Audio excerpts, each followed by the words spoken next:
Baik teman-teman sekalian, kita juga akan memberikan di pembukaan kita tentang masalah doa dan zikir ini.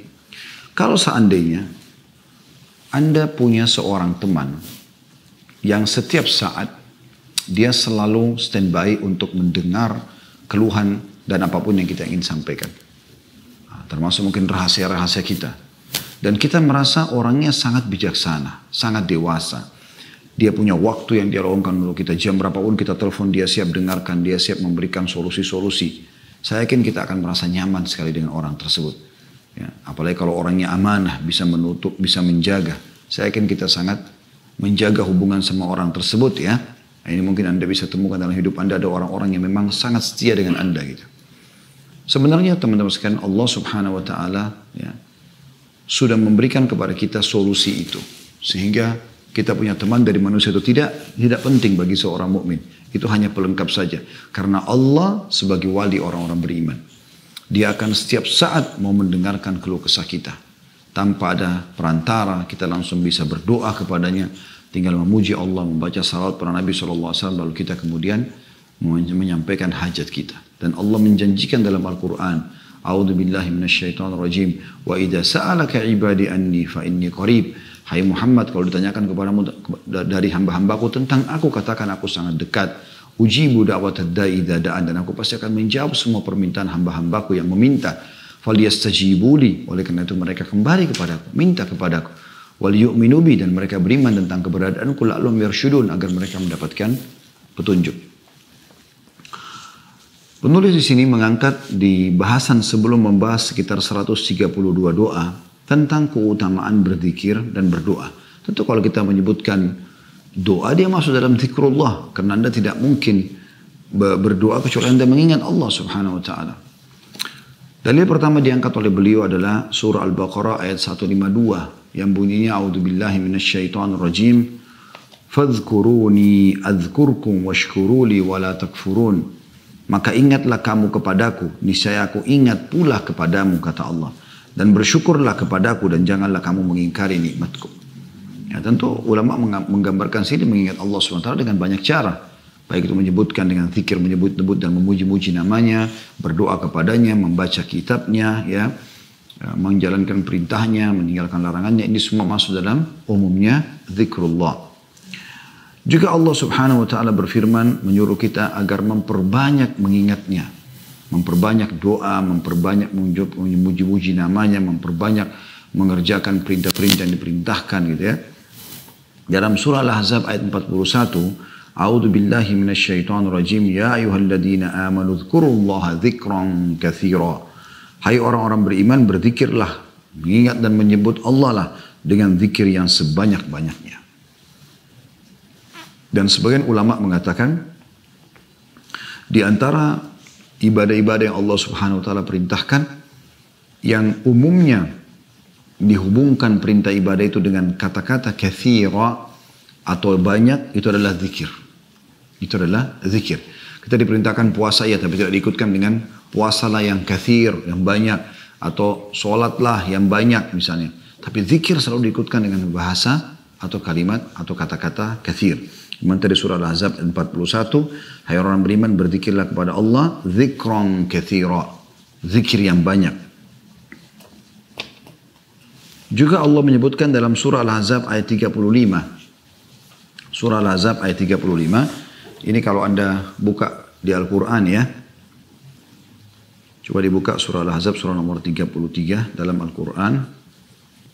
Di situ Anda lihat ya, perhatikan baik-baik bagaimana Allah Subhanahu wa taala menyebutkan ciri orang-orang yang beriman kepadanya. Allah bilang dari Al-Ahzab surah nomor 33 ayat 35. A'udzu billahi minasyaitonir rajim. Innal muslimina wal muslimat. Sesungguhnya laki-laki muslim dan perempuan muslimah yang menyerahkan diri kepada Allah. Wal mu'minina wal mu'minat, dan laki-laki yang beriman juga perempuan yang beriman. Wal qanitina wal qanitat, dan laki-laki juga perempuan yang patuh. Itu salah satu makna qanit, taat ya. Was sadiqina was sadiqat, dan laki-laki yang jujur, juga perempuan yang jujur. Ya. Kemudian wassabirina wassabirat, laki-laki yang sabar dan perempuan yang sabar.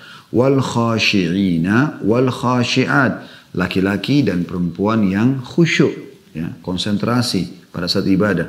Wal mutasaddiqina wal mutasaddiqat, laki-laki dan perempuan yang suka bersedekah.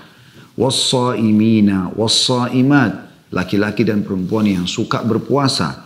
Wal hafidhina furujahum wal hafidhat, dan laki-laki dan perempuan yang menjaga kemaluannya dari perbuatan yang haram.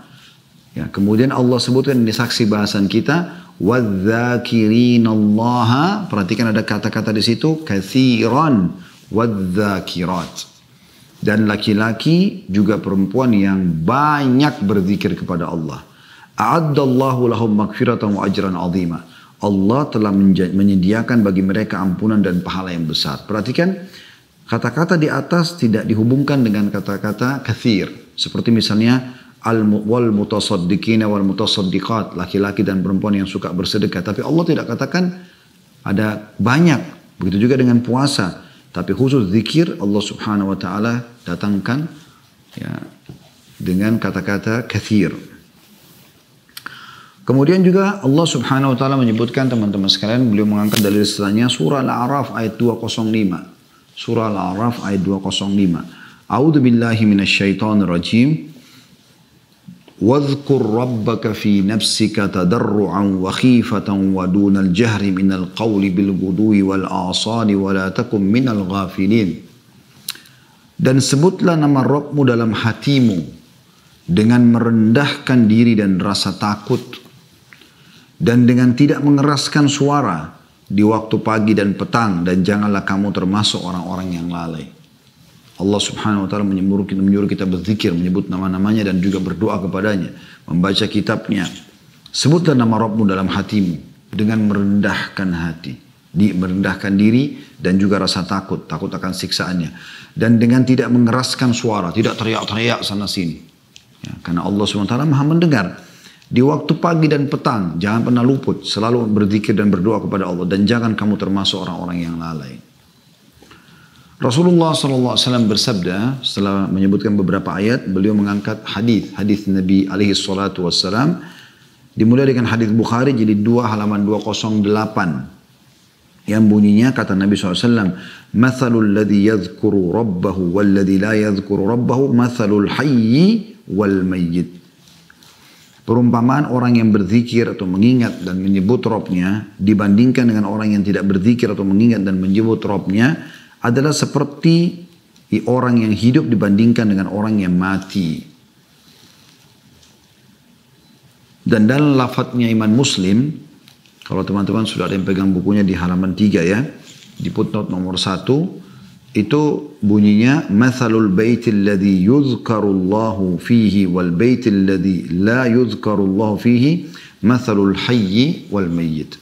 Perumpamaan atau perbandingan antara rumah yang di dalamnya Allah diingat dan disebut dengan rumah yang di dalamnya Allah tidak diingat dan disebut adalah seperti perbandingan antara orang yang hidup dan orang yang mati. Jadi bayangkan bagaimana Nabi SAW menggambarkan orang yang sering lisannya berdoa, berzikir, ya. Nah, ini menyebut-nyebut Allah subhanahu wa ta'ala, berkeluh kesah dengan dia. Maka itu digambarkan dengan orang yang hidup. Sementara orang yang sama sekali tidak pernah mengingat Tuhannya, baik dalam keadaan dia lapang, dia susah, maka ini seperti orang yang mati. Artinya tidak berfungsi lagi. Seorang penyair mengatakan, teman-teman sekalian, janganlah kau minta kepada manusia yang kalau kau minta kepadanya, maka dia akan marah. Tapi mintalah kepada, seperti misalnya teman-teman kalau minta kepada seseorang misalnya bantuan. Sekali mungkin dia beri, 2 kali dia beri, ke 3 kali, ke 5 kali, ke 10 kali, ke 50 kali, ke 100 kali mungkin dia akan marah. Kata penyair ini, jangan kau minta kepada manusia yang kalau kau minta padanya dia akan marah. Tapi mintalah kepada zat Allah yang kalau kau tidak minta justru dia marah. Allah subhanahu wa ta'ala, saudaraku seiman, kalau anda tidak berzikir, tidak berdoa, tidak sengaja merengeklah, tanda kutip ya, kepadanya, maka dia marah. Dalam sebuah hadis dengan sanad hasan seingat saya, riwayatkan Tirmidzi, kata Nabi SAW, "Man lam yad'u Allah yaghdab alaih." Siapa yang tidak minta justru kepada Allah, Allah marah. Bayangkan teman-teman. Kalau manusia beda sekali, kalau kita minta terus malah dia akan marah. Tapi kalau Allah SWT justru kalau kita tidak minta, maka dia akan marah. Dan Allah Subhanahu wa ta'ala teman-teman sekalian akan memenuhi hajat Anda walaupun itu mustahil di mata Anda. Dan mungkin dalam sebuah kisah, seorang salafus salih dulu, orang yang miskin, hidupnya pas-pasan, apa yang dia dapat hari itu itulah yang dia makan dengan istri dan anaknya. Dan istri anaknya pun bersabar. Ringkas cerita teman-teman, pernah satu hari dia pulang ke rumahnya, dia tidak dapat hasil apa-apa. Begitu tiba di rumah, sudah malam, istrinya tanya, apa ada hasil hari ini? Kata dia tidak ada.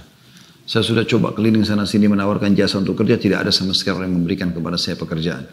Maka saya tidak tahu lagi harus buat apa. Kata istrinya, tapi kita seharian belum makan nih. Lapar benar dari pagi sama anak-anak belum makan. Kata dia, insya Allah setelah saya istirahat sejenak, saya akan keluar lagi. Enggak cerita dia keluar lagi. Sudah malam, sudah tutup semuanya. Zaman dulu tidak kayak sekarang. Mungkin zaman dulu tuh selepas Isya udah nggak ada lagi orang yang luar lalang karena gelap gitu kan. Ya kayak kita sekarang justru penerangan di sana sini, Masya Allah gitu kan. Nikmat Allah yang luar biasa melimpah pada kita sekarang. Yang jelas teman-teman sekalian, dia jalan, dia tidak tahu mau kemana. Dia lewat ada sebuah masjid. Gelap juga, zaman dulu orang pakai obor gitu kan. Dia nyalakan obor yang dia mampu, nyala sedikit, lalu dia wudhu, dia sholat. Menghadap kiblat, dia sholat. Dia memohon kepada Allah Subhanahu wa ta'ala dengan penuh ketundukan hati, berharap Allah memberikan kepada dia rezeki sama istri dan anaknya yang sudah seharian belum makan gitu kan. Yang jelas teman-teman sekalian, subhanallah, di malam itu penguasa di wilayah itu gelisah, nggak bisa tidur. Maka dia pun terdorong hatinya mengambil kurang lebih kalau seingat saya 20 kantong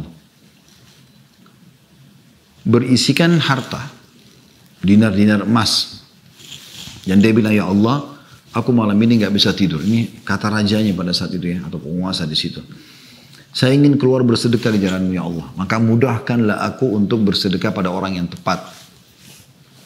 Subhanallah, dia jalan, dikatakan dalam kisah ini, penguasa di wilayah itu pun mengatakan, saya tidak akan memegang tali kekangan kuda saya, Allah, saya akan membiarkan kuda ini jalan di mana tempat yang kau pandu. Ringkas cerita dia jalan, subhanallah, kudanya mampir di masjid yang tadi ada orang soleh yang miskin itu. Dia pun heran, kenapa kok kudanya mampir di masjid? Lalu dia turun, dia masuk ke dalam, kena gelap ya, ada sedikit salah satu obor kecil di dekat mihrab yang menyala. Dia pun mendekat, lalu dia dengar ada orang sedang berdoa, lalu kemudian dia dengarkan doanya. Di antara potongan doa dia mengatakan, ya Allah, sesungguhnya Engkau tahu, aku tidak ada tempat bergantung lagi kecuali Engkau. Sudah seharian aku dan istri anakku belum makan, maka mudahkan membuat kami makanan hari ini. Setelah selesai dia berdoa, orang raja ini kemudian atau penguasa ini menepuk pundaknya sambil mengatakan, hai fulan, aku telah mendengarkan doamu tadi. Dan ketahuilah, aku adalah penguasa di wilayah ini. Aku niat malam ini keluar untuk bersedekah karena Allah. Maka ini ada 20 kantong dinar emas aku berikan kepada kamu. Dan ketahuilah kalau seandainya kau punya hajat apapun, maka saya akan memberikan kepadamu. Tinggal kau datang ke istana, saya akan berikan. Ya. Karena dia merasa, si raja ini merasa pada saat dia mau sedekah Allah pandu ke orang ini gitu. Maka yang luar biasa adalah yang jadi saksi bahasan kita jawaban orang miskin itu justru. Perhatikan ini yang kita ingin titik beratkan ya. Sekali lagi ini yang kita ingin titik beratkan. Ini benang merah yang harus kita garis bawahi dan kita tarik lurus dan kita ambil pelajaran darinya. Yaitu kata dia apa? Orang miskin ini berkata pada raja tersebut, kalau seandainya saya pun punya hajat, maka saya tidak akan datang kepada Anda. Tapi saya akan datang kepada Allah yang telah mengutus Anda datang kepadaku. Allah Subhanahu wa ta'ala bisa menggerakkan orang ya untuk datang memenuhi hajat kita. Mohon kepada Allah Subhanahu wa ta'ala. Tentu ada syarat-syarat diterima doa, di antaranya harus dengan penuh keyakinan. Karena kata Nabi SAW, Udu'u rabbakum muqinuna bil ijabah. Berdoalah kalian dalam kondisi kalian yakin Allah akan menerima doa kalian. Karena sesungguhnya Allah tidak menerima doa dari hati yang lalai. Ya, sebagaimana lanjutan hadis. Kemudian hadis selanjutnya yang diangkat oleh beliau adalah hadis yang mulia juga. Hadis ini kata Nabi SAW, Ala unabbi'ukum bi khairi amalikum wa azkaha inda malikikum wa arfa'iha fi darajatikum wa khairi lakum min infaqid dhahabi wal warik wa khairin lakum min an talqaw aduwakum fatadribu anaqahum wa yadribu anaqakum. Qalu bala, qala dzikrullahi ta'ala. Maukah, kata Nabi SAW, aku beritakan kepada kalian perbuatan kalian yang paling baik. Maksudnya besar sekali pahalanya. Paling suci di sisi raja kalian. Maksudnya Allah Subhanahu wa ta'ala. Nggak ada nodanya, bersih. Allah terima semua. Paling tinggi dalam derajat kalian. Cepat mengangkat derajat di surga. Lebih baik bahkan bagi kalian daripada menginfakkan emas dan perak. Bersedekah dengan emas perak pun dikalahkan dengan amal ini. Dan lebih baik bagi kalian daripada bertemu dengan musuh kalian lantas kalian memenggal leher mereka. Membunuh orang kafir di medan perang pahalanya besar. Dan mereka memenggal leher kalian atau kalian pun terbunuh mati syahid. Bayangkan keutamaannya luar biasa. Apa jawaban sahabat setelah dengar semua itu? Tentu wahai Rasulullah. Tentu wahai Rasulullah. Bayangkan ya, kita coba hitung keutamaannya. Kata Nabi SAW, maukah aku beritahukan kepada kalian perbuatan yang paling baik? Paling besar pahalanya. Satu. Yang kedua, paling suci di sisi raja kalian. Bersih, semua diterima. Yang ketiga, paling tinggi dalam derajat kalian. Ya. Yang keempat, lebih baik daripada kalian menginfakkan emas dan perak. Yang kelima, lebih baik bagi kalian daripada kalian bertemu dengan musuh kalian lantas kalian memenggal leher mereka atau mereka memenggal leher kalian. 5 keutamaan sekaligus. Jihad, infak, semuanya dikalahkan dengan ini. Maka kata para sahabat, tentu ya Rasulullah. Kita pun kalau hidup di zaman itu pasti kita mengatakan, tentu ya Rasulullah, amal apa nih? Lalu kata Nabi SAW sebuah kalimat sederhana.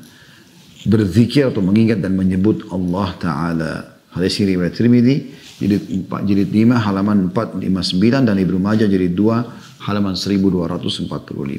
Nah, ini luar biasa. Ya. Bagaimana seseorang mendapatkan keutamaan berzikir kepada Allah SWT, berdoa kepada Allah SWT. Itu kalau kita bisa sudah bilang tadi, kalau kita menyebutkan zikir, doa masuk di dalamnya. Ya. Kemudian sabda Rasulullah SAW juga di dalam sebuah hadis yang diriwayatkan Bukhari jilid 8 halaman 171 dan juga Muslim jilid 4 halaman 2061. Kata Nabi SAW, Yaqulullahu ta'ala, Allah yang maha tinggi telah berfirman, Ana inda dhanni abdi bi, wa ana ma'ahu idha dhakarani. Aku selalu bertindak menurut prasangkaan hambaku kepadaku. Kalau dia sangka baik, Allah akan kasih. Walaupun dia sakit, walaupun ada cobaan, dia sangka baik. Oh pasti ini pasti baik buat saya. Ya, maka Allah akan berikan seperti apa yang dia sangkakan.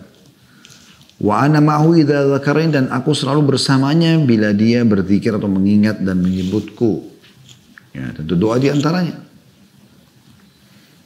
Fa in dzakarani fi nafsi dzakartu fi nafsi. Kalau dia mengingatku dalam dirinya, maka aku pun akan mengingatnya dalam diriku.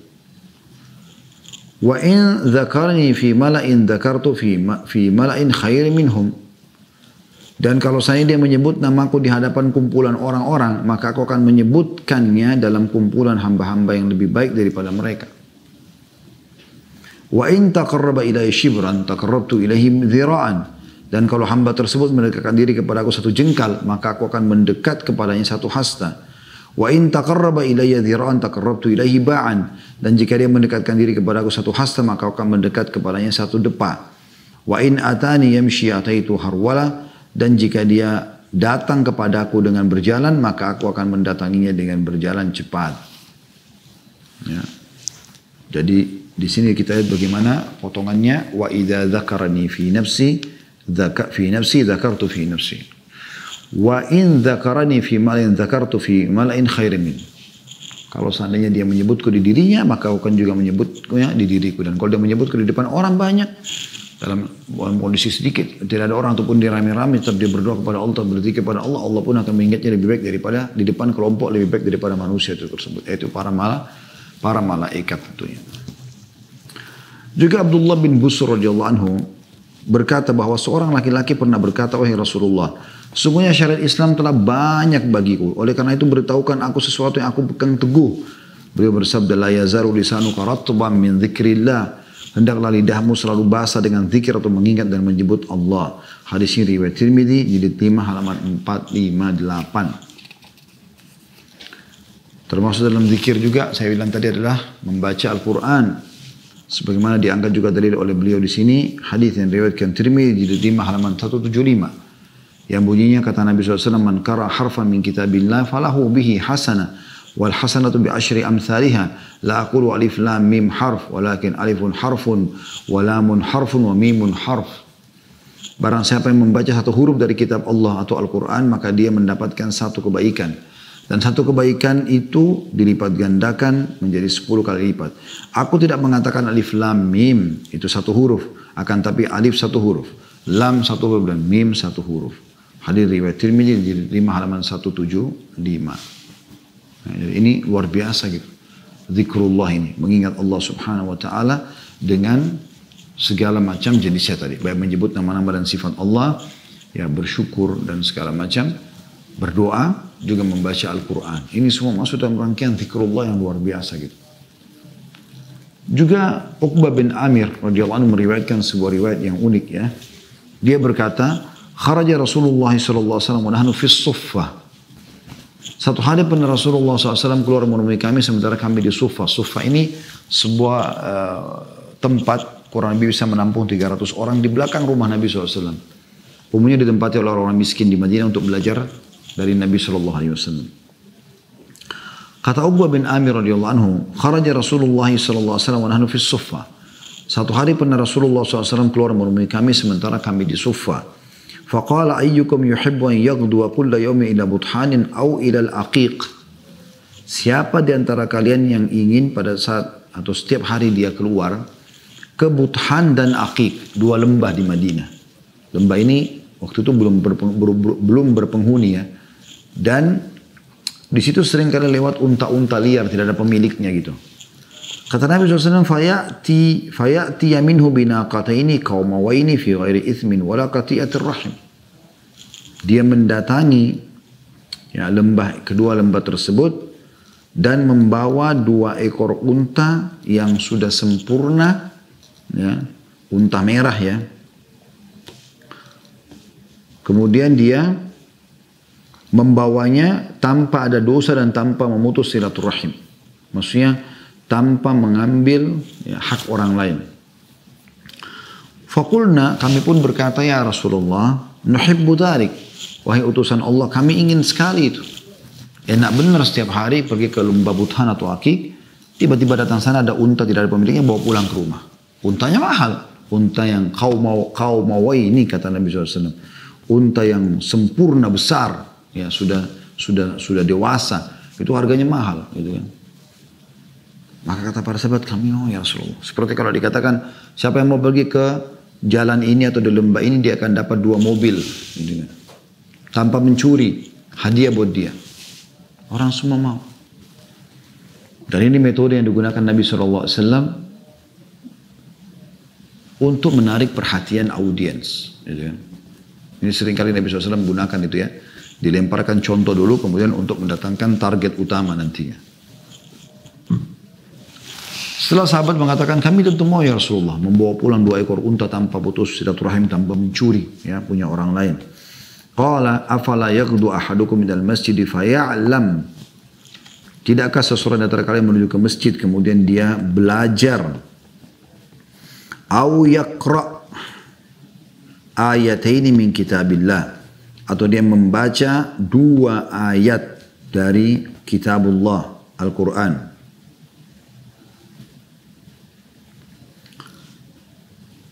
Khairun lahu min naqatain. 2 ayat tadi lebih baik daripada 2 ekor unta.